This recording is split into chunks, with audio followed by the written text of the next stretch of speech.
नमस्कार विद्यार्थियों। जैसा कि हमने पिछली क्लासों में छंद को पढ़ रहे हैं और छंदों में हमने पिछली क्लास में जो मात्रिक छंद है आर्या छंद, उस आर्या छंद की हमने पिछली क्लास में बात की थी। आज की जो क्लास है उसमें अनुष्टुप छंद, जो कि वास्तव में अनुष्टुप छंद मोस्ट ऑफ संस्कृत साहित्य में है, वह अनुष्टुप छंद का जो प्रयोग है वह होता है। तो आज की क्लास में अनुष्टुप छंद का लक्षण क्या है, अनुष्टुप छंद में कितने वर्ण होते हैं, कुल वर्ण कितने होते हैं, इन सारी चीजों की जो बात है हम वह करेंगे। जैसे कि छंद जो है वह दो प्रकार से बांटा गया था छंदों को, एक तो था वर्णिक छंद और दूसरा जो था वह था मात्रिक छंद। तो पिछली जो हमने क्लास में बात की थी वह मात्रिक छंद की बात की थी, और मात्रिक छंद में जो आता है वह आर्या छंद आता है। ठीक है, आर्या छंद की बात हमने पिछली क्लास में की थी और उसका लक्षण और उसके उदाहरणों की बात हमने पिछली क्लास में कर ली थी। आज जो है वर्णिक छंदों को स्टार्ट करते हैं, और वर्णिक छंद में जो पहला छंद है वह है अनुष्टुप। कौन सा छंद है? अनुष्टुप। और अनुष्टुप छंद को जो लक्षण है, उस अनुष्टुप छंद का लक्षण देखें तो अनुष्टुप छंद का लक्षण है श्लोके षष्ठम गुरु गेयम,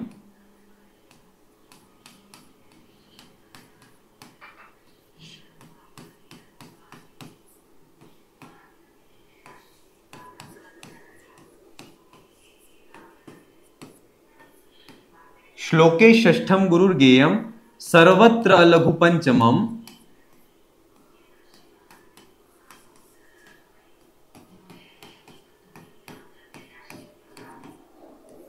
सर्वत्र लघु पंचमम द्विचतुष्पादयोरस्व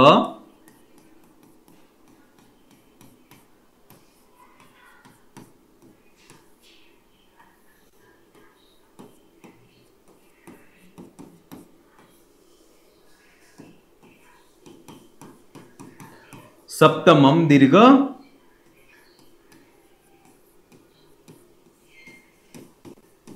सप्तमम दीर्घ मन्यो। ये जो बात है वह इसके अनुष्टुप छंद के जो लक्षण है, उस अनुष्टुप छंद के लक्षण के बारे में कहा गया था। ठीक है, श्लोके षष्ठम गुरुर्गेयम सर्वत्र लघु पंचमम द्विचतुष्पादयोरस्व सप्तमम दीर्घ मन्यो। अब यहां पर देखिए, यहां पर क्या कह रहे हैं? श्लोके षष्ठम गुरुर्गेयम, जो श्लोक अनुष्टुप छंद जो है उसका श्लोक या फिर पद्य भी कहते हैं। ठीक है, अनुष्टुप छंद जो है उस अनुष्टुप छंद से जो युक्त जो रचना है उसको श्लोक या पद्य भी कहते हैं। तो श्लोके अर्थात उस अनुष्टुप छंद से युक्त जो श्लोक है, उस श्लोक के प्रत्येक चरण का षष्ठम गुरुर्गेयम, जो छठा वर्ण है, कौन सा? छठा वर्ण जो है वह कैसा है? गुरुर्गेयम, अर्थात गुरु होता है।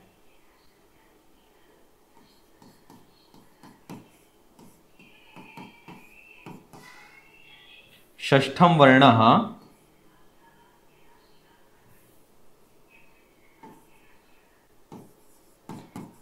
छठा वर्ण जो है वह कैसा होना चाहिए? तो वह जो है गुरु होता है। सर्वत्र लघु पंचमम, और सभी जगह चारों चरणों में जो पांचवा वर्ण है वह पांचवा वर्ण कैसा है? तो पांचवा वर्ण जो है वह लघु है। कैसा है? लघु है। द्विचतुष्पादयोरस्व सप्तम, अर्थात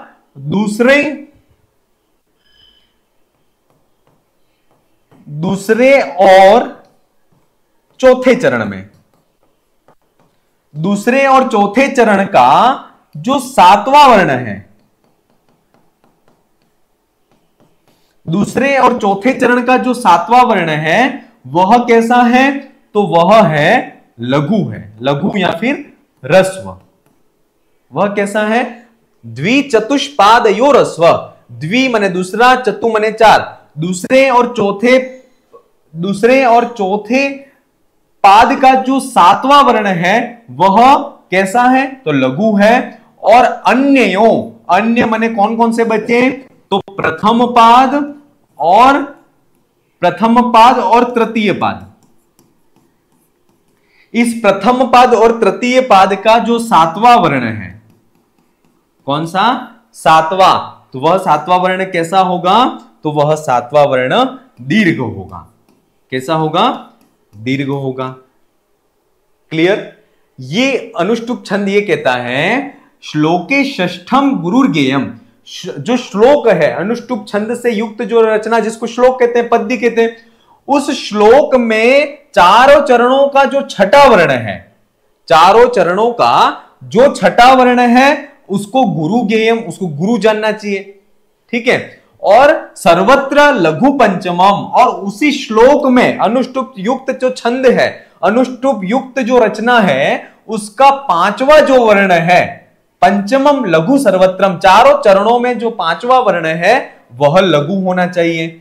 और द्विचतुष्पादयो रस्वहम सप्तमम, अर्थात दूसरे और चौथे पाद का जो सातवां वर्ण है वह रस्व होना चाहिए। दूसरे और चौथे पाद का सातवां वर्ण रस्व होना चाहिए। और अन्यो माने दूसरा, पहला और तृतीय पाद बचा, पहला और तृतीय पाद का जो सातवां वर्ण है वह दीर्घ होना चाहिए। ये बात है जो वह इसमें कही गई है। इसको एक फॉर्मूले के रूप में देख लें कि जैसे ये चार चरण हो गए, ठीक है, ये क्या हो गए? चार चरण हो गए। तो सबसे पहली बात तो जो छठा वर्ण है वह कैसा होना चाहिए? सबका गुरु होना चाहिए। छठा वर्ण सभी का गुरु होना चाहिए। इसके बाद पांचवा वर्ण, वो चारों चरणों में पांचवा वर्ण जो है वह कैसा होना चाहिए? लघु होना चाहिए। इसके बाद दूसरा पाद, ये दूसरा पाद और चौथा पाद, इसका जो सातवां वर्ण है, इसका जो सातवां वर्ण है वह तो कैसा होना चाहिए? लघु होना चाहिए। और जो पहला और तीसरा चरण है, ठीक है, वह पहले और तीसरे चरण का जो सातवां वर्ण है वह कैसा होना चाहिए? तो वह दीर्घ होना चाहिए। क्लियर? ये जो है वह अनुष्टुप छंद है। उस अनुष्टुप छंद का लक्षण जो है वह ये कहता है। इसके उदाहरण जो है उस उदाहरण को अपन देखते हैं।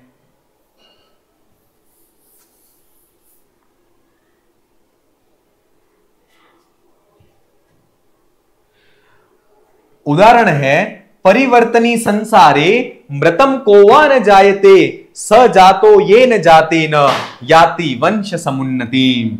ये यहां पर जो है वह अनुष्टुप छंद का ये उदाहरण है। कैसे अनुष्टुप छंद का उदाहरण है, इसकी मात्राओं के माध्यम से हम देखते हैं कि इसमें कैसे अनुष्टुप छंद है। तो प जो है उसमें रस्व अ मिला हुआ है, तो ये जो होगा वह लघु होगा, ये भी लघु होगा। वह है, वह यद्यपि उसमें अ मिला हुआ है पर ये रकार हलंत रकार है, तो इस कारण से वह जो है वह दीर्घ हो जाता है। ती जो है वह लघु हो गया, नी है वह भी लघु हो गया, स है वह अनुस्वार से युक्त है इसलिए वह दीर्घ हो जाएगा, सा है वह भी दीर्घ हो जाएगा, ए जो है उसमें दीर्घ स्वर है इसलिए वह दीर्घ हो जाता है। ये लघु हो गया, ये दीर्घ या गुरु हो गया। ये जो है ओ जो है वह भी गुरु हो गया, ये भी गुरु हो गया, ये लघु, ये गुरु, ये लघु और ये गुरु हो गया। ये लघु हो गया, गुरु हो गया, गुरु हो गया, गुरु, लघु, गुरु, गुरु, लघु, गुरु, लघु, गुरु, गुरु, गुरु, गुरु, लघु और गुरु। क्योंकि देखिए हलंत जब अंतिम में जो म होता है ये हलंत है, तो ये इस पर जो है वह स्वर और व्यंजन कुछ भी उसकी संज्ञा नहीं करके उसका जो पूर्व वर्ण है उसकी जो है वह गुरु संज्ञा हो जाती है। तो ये जो देखिए आपको कहीं पर मात्राओं को निकालने में अगर कोई दिक्कत आ रही है तो पिछली क्लास जो हमने पढ़ी थी जहां पर किसकी गुरु संज्ञा होगी किसकी रस्व संज्ञा होगी इसको हमने देखा था, ठीक है, तो उसको वहां पर जाकर के एक बार आप फिर से देखिएगा। चलिए अब यहां पर जो है परिवर्तनी संसारे, देखिए परिवर्तन जो संसार है, इसका जो पहला चरण हो गया, मृतम को वा न जायते स जातो ये न जाते न याति वंश समुन्नति। अनुष्टुप जो छंद होता है, उस अनुष्टुप छंद में, अनुष्टुप छंद के प्रत्येक चरण में, तो ये जो है वह इसकी मात्राएं हो गई। और अनुष्टुप छंद क्या कहता है, श्लोके षष्ठम गुरुर्गेयम, प्रत्येक चरण का जो छठा वर्ण है वह गुरु होना चाहिए। 1 2 3 4 5 और 6, ये छठा वर्ण हो गया। तो प्रत्येक चरण का छठा वर्ण कैसा होना चाहिए, गुरु होना चाहिए, तो ये गुरु है। श्लोके षष्ठम गुरुर्गेयम, तो ये पहले चरण का तो छठा वर्ण गुरु है। दूसरे चरण की बात करें तो इसका 1 2 3 4 5 और ये छठा वर्ण, ये भी गुरु है। इस चरण की बात करें तो इसका छठा वर्ण 1 2 3 4 5 और ये छठा वर्ण जो है वह गुरु है, और इसका भी छठा वर्ण जो है वह गुरु है। ठीक है, चारों चरणों का छठा वर्ण कैसा है, तो गुरु है। श्लोके षष्ठम गुरुर्गेयम सर्वत्र लघु पंचमम, और छठा वर्ण ये जो है वह गुरु हो गया, और सब में पांचवा वर्ण जो है वह कैसा होना चाहिए, लघु पंचमम। तो सभी चरणों में पांचवा वर्ण है, वह कैसा है, तो पांचवा वर्ण जो है वह लघु है। देखिए यहां पर स में ये दीर्घ कर दिया है, लेकिन ये दीर्घ नहीं है क्योंकि स में तो अ की मात्रा मिली हुई है, तो ये जो होगा वह लघु होगा। ठीक है, तो ये जो पांचवा वर्ण जो है वह कैसा हो गया, समस्त चारों चरणों में जो है वह लघु हो गया। श्लोके षष्ठम गुरुर्गेयम सर्वत्र लघु पंचमम, ये एक जो पहला लक्षण था वो तो घटित हो गया। द्विचतुष्पादयो रस्वः, द्विचतुष्पादयो सप्तरस्वः, अर्थात दूसरा और चौथा चरण, ये दूसरा और चौथा जो चरण है इसका द्विचतुष्पादयो रस्व, इसका सातवां वर्ण जो है वह रस्व होना चाहिए। तो ये छठा और ये सातवां वर्ण कैसा है, इसमें रस्व है। सप्तमम दीर्घ अन्ययो, अर्थात अन्य जो है माने पहला चरण और तीसरा चरण, इसका जो सातवां वर्ण है वह कैसा होना चाहिए, तो इसका जो सातवां वर्ण है वह दीर्घ होना चाहिए। तो ये जो इसका सातवां वर्ण है वह दीर्घ हो गया। इसका मतलब यह है अनुष्टुप छंद जो है, उस अनुष्टुप छंद में पांचवा वर्ण, छठा वर्ण और सातवां वर्ण, पांचवा वर्ण, छठा वर्ण और सातवां वर्ण, इन तीन वर्णों की ही हमें पहचान करनी है। तो पांचवा वर्ण तो चारों चरणों में कैसा होगा, चारों चरण में पांचवा वर्ण जो है वह कैसा होगा, तो वह लघु होगा। चारों चरणों की बात कर रहे हैं। छठा वर्ण जो है वह चारों चरणों में कैसा होगा, तो छठा वर्ण जो है वह चारों चरणों में कैसा होगा, तो वह दीर्घ होगा। तो देखिए ये चारों चरणों में छठा वर्ण जो है वह दीर्घ है, ये ठीक है।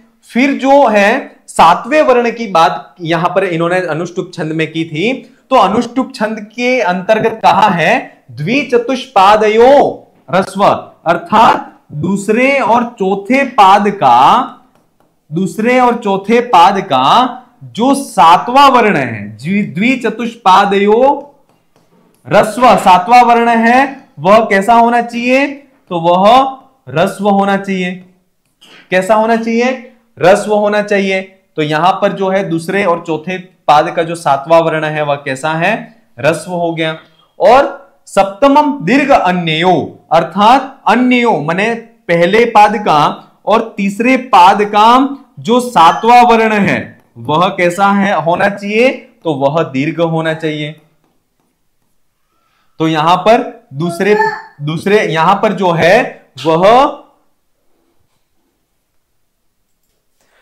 तो पहले और तीसरे चरण का जो सातवां वर्ण है वह कैसा होना चाहिए, दीर्घ होना चाहिए।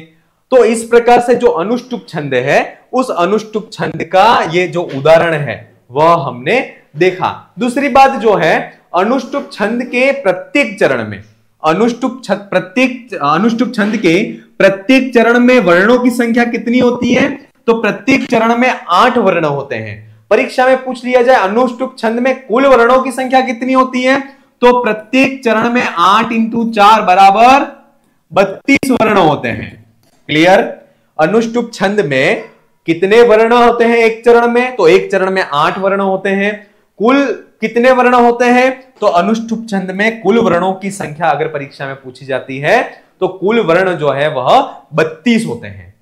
क्लियर? और इस प्रकार से हमने अनुष्टुप छंद का जो लक्षण है उसको इस उदाहरण में देखा कि अनुष्टुप जो छंद है उसका जो 5वां अनुष्टुप जो छंद है उसका चारों चरणों का 5वां वर्ण है श्लोके षष्ठम गुरुर्गेयम सर्वत्र लघु पंचमम। चारों चरणों में वह लघु होता है। छठा वर्ण जो है वह गुरु होगा और इसके बाद जो है वह सातवां वर्ण है वह दूसरे और चौथे पाद का जो है वह ह्रस्व और सातवां वर्ण पहले और तृतीय पाद का जो सातवां वर्ण है वह दीर्घ होता है। इस प्रकार से जो है वह हमने अनुष्टुप छंद का जो उदाहरण है एक उदाहरण यहां पर देखा। अब दूसरे उदाहरण की तरफ हम बढ़ते हैं कि दूसरा उदाहरण क्या है और इसमें भी हम मात्राओं को देखते हैं।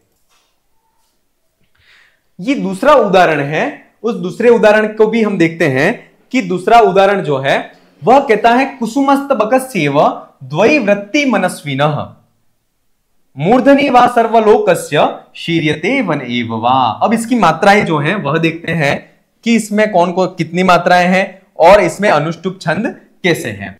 तो ये जो है कुसुम जो है उसमें ऊ मिला हुआ है, ह्रस्व ऊ है, तो इसका जो है वह लघु संज्ञा, इसकी लघु संज्ञा इसकी दीर्घ हो जाएगी क्योंकि यहाँ पर अर्ध अक्षर है। यहां पर जो है लघु हो गया, लघु लघु इसकी जो है वह दीर्घ हो जाएगा क्योंकि ये पीछे आधा स है। ये दीर्घ हो गया, ये जो है वह दीर्घ हो गया, ये लघु हो गया, ये दीर्घ हो गया और ये जो है वह भी दीर्घ हो गया क्योंकि इसमें आधा त मिला हुआ है। ये भी दीर्घ हो गया, ये ह्रस्व हो गया और ये दीर्घ हो गया, फिर ये जो है वह ह्रस्व हो गया और ये दीर्घ हो गया। ठीक है, ये दीर्घ हो गया, ये लघु हो गया, दीर्घ हो गया, ये भी दीर्घ हो गया, ये लघु हो गया, दीर्घ दीर्घ लघु दीर्घ लघु दीर्घ लघु लघु लघु दीर्घ लघु और दीर्घ। ठीक है, ये इस प्रकार से इसके भी जो है वह अनुष्टुप छंद का ये उदाहरण है। अब अनुष्टुप छंद जो है वह कहता है कि श्लोके षष्ठम गुरुर्गेयम, जो श्लोक या पद्य का छठा वर्ण है वह चारों चरणों का छठा वर्ण गुरु होना चाहिए। कैसा होना चाहिए? गुरु। तो इसमें देखिए पहले चरण का 1 2 3 4 5 6 छठा वर्ण ये हो गया। छठा वर्ण कैसा है? गुरु है। फिर इसकी बात करते हैं, इसका छठा वर्ण गुरु है। ठीक है, फिर बात करते हैं इसके तृतीय चरण की। तो तृतीय चरण का 1 2 3 4 5 और 6 छठा वर्ण इसका भी क्या है? गुरु है। फिर बात करते हैं इसकी छठा वर्ण 1 2 3 4 5 और 6 छठा वर्ण चारों चरणों में कैसा होना चाहिए? तो गुरु है। फिर श्लोके षष्ठम गुरुर्गेयम सर्वत्र लघु पंचमम, और सभी चारों चरणों में पांचवा वर्ण है, वह पांचवा वर्ण कैसा होना चाहिए? तो पांचवा वर्ण जो है वह लघु होना चाहिए। तो यहां पर लघु है, यहां पर भी लघु है, यहां पर भी पांचवा वर्ण लघु है और यहां पर भी पांचवा वर्ण लघु है। क्लियर? माने एक तो सभी चरणों में छठा जो वर्ण है वह गुरु होना चाहिए और पांचवा वर्ण है वह लघु होना चाहिए। तो ये दोनों चीजें यहां पर क्लियर हो गई। फिर क्या कह रहे हैं? तो फिर कह रहे हैं कि द्विचतुष्पादयो रस्वः सप्तमम, अर्थात सातवां वर्ण है वह दूसरे और चौथे चरण का सातवां वर्ण द्विचतुष्पादयो रस्वः, सातवां वर्ण है वह रस्व होना चाहिए। तो ये दूसरा पाद और ये चौथा पाद, इसका सातवां वर्ण कैसा है? तो इसका सातवां वर्ण रस्व है और इसका भी सातवां वर्ण जो है वह रस्व है। ठीक है, ये दोनों सातवां वर्ण रस्व हो गया। द्विचतुष अन्यो माने तीसरा, पहला और तीसरा पाद, पहला और तीसरा चरण जो है उस पहले और तीसरे चरण का सातवां वर्ण अब कैसा होना चाहिए, द्विचतुष्पादयोरस्व सप्तमम दीर्घ अन्यो, अर्थात पहले और तीसरे चरण का सातवां वर्ण है वह कैसा होगा, दीर्घ होगा। तो यहां पर पहले चरण का सातवां वर्ण ये रहा, ये कैसा है, दीर्घ है, और तीसरे चरण का सातवां वर्ण ये रहा, तो ये भी कैसा है, ये जो है वह दीर्घ है। क्लियर। इस प्रकार से इस रचना या ये जो पद्य है उसमें कौन सा छंद है, तो इसमें जो है वह अनुष्टुप छंद का प्रयोग किया गया है। क्लियर दोनों चीजें कि कहां पर अनुष्टुप छंद होगा, कहां पर आर्या होगा, ये चीज हमने देख ली। अनुष्टुप छंद के प्रत्येक चरण में कितनी मात्राएं होती हैं, तो अनुष्टुप छंद के प्रत्येक चरण में 8 वर्ण होंगे, सॉरी, अनुष्टुप छंद के प्रत्येक चरण में 8 वर्ण होंगे। कुल वर्णों की संख्या पूछ ले तो अनुष्टुप छंद में 32 वर्ण होते हैं। और अनुष्टुप छंद का प्रकार क्या है, तो अनुष्टुप छंद का जो प्रकार है वर्णिक है। वर्णिक में भी समव्रत है, अर्ध समव्रत है या विषमव्रत है, तो जो अनुष्टुप छंद है वह समव्रत छंद है। कैसा है, समव्रत छंद की श्रेणी में आता है, क्योंकि इसके चारों चरणों में जो लक्षण है वह समान रूप से घटित होता है।